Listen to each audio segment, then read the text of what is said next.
Governor house Lahore में peoples party और नून league की कोऑर्डिनेशन कमेटियों का इजलास खत्म। पंजाब में पीपल्स पार्टी के मकामी सतह पर दरपेश मसाइल के हवाले से मुशावरत। इजलास में पीपल्स पार्टी के नून लीग से पंजाब में तहफ़्फ़ुज़ात पर भी गुफ्तगू की गई है। इसी पर बात करेंगे। यासिन मलिक हमारे साथ मौजूद हैं। यासिन, आगाह कीजिएगा, इजलास खत्म हो गया है, क्या तहफ़्फ़ुज़ात दूर कर पाए?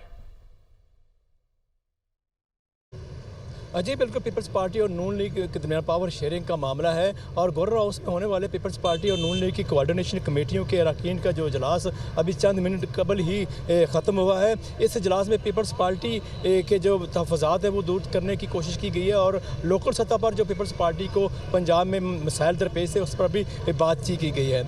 इस हवाले से मैं यहाँ बताता चलूँ कि पीपल्स पार्टी और नून लीग की कोऑर्डिनेशन कमेटियों का कुल 10 इजलास हुए। अब यह आज 11वां इजलास था।